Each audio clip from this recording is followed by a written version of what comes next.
Hi everyone, मैं रोहन यादव आप सभी का एक बार फिर से अपने यूट्यूब चैनल पर स्वागत करता हूं। जैसा कि आप सभी को पता है कि मैं अपने यूट्यूब चैनल पर समाजकारी के संबंध में ऑनलाइन क्लासेस आप लोगों को प्रोवाइड कराता हूं। और आपको बता दूं कि अगर आप एमपीपीएससी की अगर आप तैयारी कर रहे हैं असिस्टेंट प्रोफेसर की, तो मेरे यहाँ इस क्लास की जो है आपको ऑनलाइन क्लासेस प्रोवाइड कराई जाती है, जिसकी फ़ीस मात्र 3,000 रुपये में आप लोगों को दी जा रही है। क्लास का जो इसका समय रखा गया है वो सुबह 6:30 नहीं है, क्लास का समय कर दिया गया है 8:30, मॉर्निंग में 8:30 कर दी गई है। बात करते हैं आगे। अगर हम की एनटीए यूजीसी नेट दिसंबर 2023 की अगर आप तैयारी कर रहे हैं तो सोशल वर्क में इसकी भी ऑनलाइन क्लासेस चलती है। इसकी फ़ीस जो है 4,000 है। शाम की क्लासेस चलती हैं इसकी 7 to 8 PM। Uttarakhand medical social work की अगर मैं बात करूं तो इसकी क्लासेस चलती है 8:30 to 9:30 PM क्लास चलती है शाम को समय में। और यहाँ यूनिट नंबर 2 चल रहा है। आज दहेज पर हम लोग बातचीत करने वाले हैं शाम के समय में। लेकिन उससे पहले मैं आप लोगों को आज जिस टॉपिक पर बातचीत करने वाला हूँ वो बता देता हूँ। दहेज प्रतिषेध अधिनियम 1961 से लगभग मैंने 20 प्रश्नों पर बातचीत करूँगा आप लोगों से।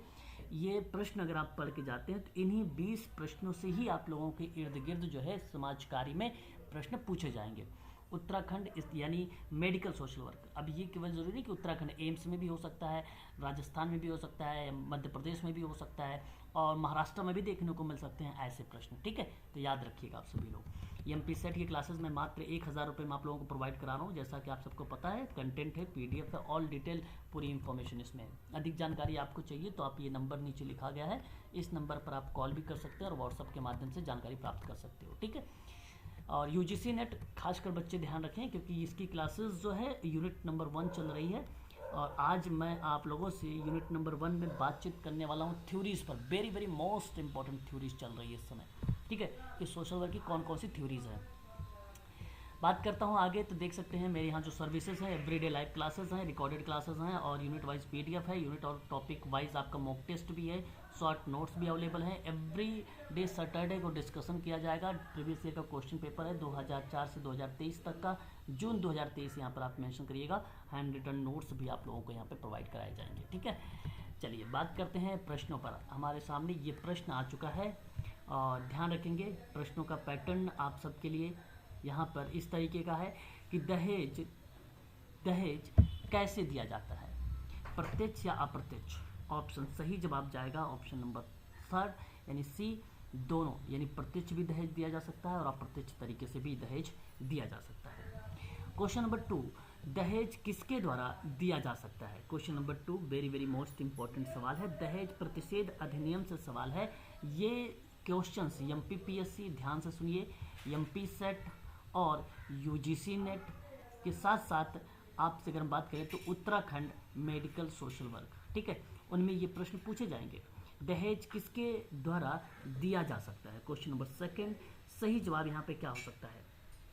ऑप्शन दोनों पक्षकारों में से, जैसे वधु पक्ष भी हो सकता है और वर पक्ष भी हो सकता है, इसलिए ऑप्शन नंबर अगेन आपका C करेक्ट हुआ है। बात करते हैं क्वेश्चन नंबर नेक्स्ट।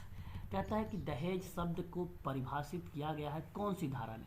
ध्यान रखिएगा, धारा जो 2 है उसमें दहेज शब्द को क्या किया गया है, परिभाषित किया गया है। दहेज प्रतिषेध अधिनियम 1961 की बात मैं कर रहा हूँ आप लोगों से। बात करता हूँ अगला सवाल। कहता है कि दहेज प्रतिषेध अधिनियम 1961 में कौन सा क्रमांक का अधिनियम है।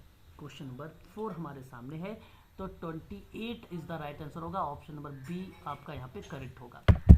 बात करते हैं क्वेश्चन नंबर 5, दहेज प्रतिषेध अधिनियम किस पर लागू नहीं होता है। किन पर लागू नहीं होता है, तो मुस्लिम पर लागू नहीं होता है, हिंदू, सिख, बुद्ध पर लागू होता है। ऑप्शन नंबर आपका D आपका यहाँ पर करेक्ट हो जाएगा।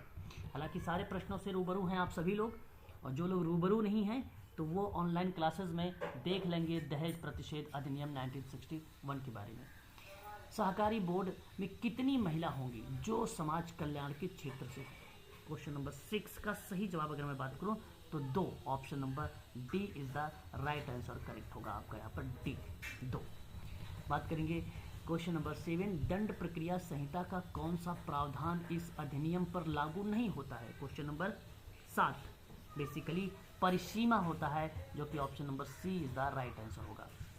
बात करेंगे क्वेश्चन नंबर 8, यदि कोई व्यक्ति दहेज लेता या देता है तो कितना जुर्माना लगाया जा सकेगा। अच्छा सवाल। तो सही जवाब होगा 15,000 रुपये से दहेज का मूल्य तक। ऑप्शन नंबर बी आपका करेक्ट होगा यहाँ पर, ठीक है। बात करेंगे, कोई विज्ञापन पर पाबंद लगाया है, कोई विज्ञापन पर पाबंद लगाया है फिर भी दहेज के लिए दिया जाता है तो उसके लिए जो है शास्ति होगी, उसके लिए शास्ति होगी। तो कितना वर्ष यहाँ पर मेंशन है, वो 6 माह से 5 वर्ष।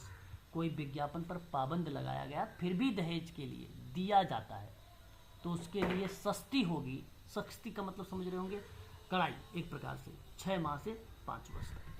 क्वेश्चन नंबर 10, दहेज प्रतिषेध अधिनियम किस धारा के अंतर्गत विज्ञापन पर पाबंदी लगाई जा सकती है। क्वेश्चन नंबर 10 सही जवाब होगा धारा 4 के का।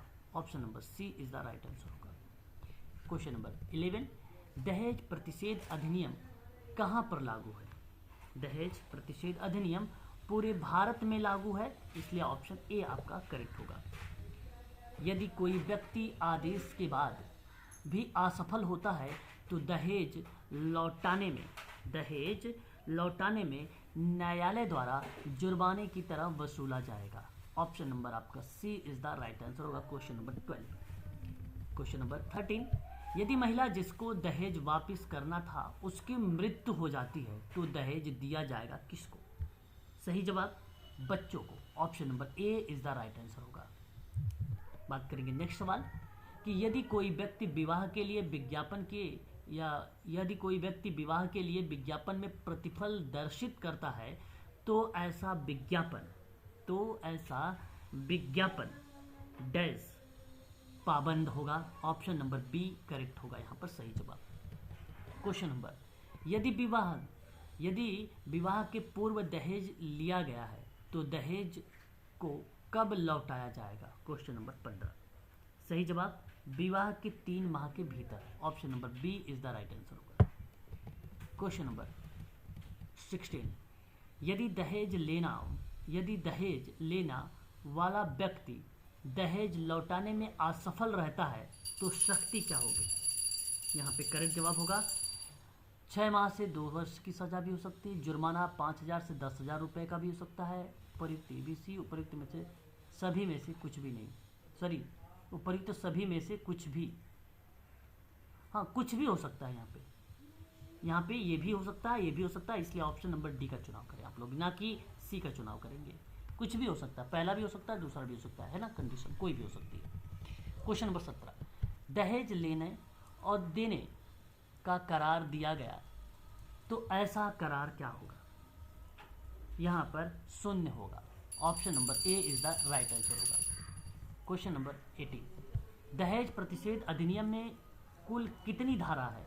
क्वेश्चन नंबर 18 सही जवाब होगा 10। Option number A is the right answer.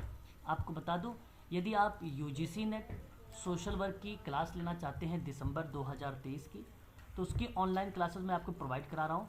आज मैं थ्योरीज पर बात करने वाला हूँ जिसकी फ़ीस 4,000 रखी गई है। और यदि आप Uttarakhand medical social work selection board की बात आप कर रहे हैं, जहाँ पर 7 सीटों पर वैकेंसी निकाली गई है, यहाँ पर यूनिट नंबर 2 चल रहा है। आज हम इस पर बात करने वाले हैं, दहेज पर जो है सामाजिक समस्याएं क्या क्या हैं उन पर बातचीत करने वाले हैं, ठीक है।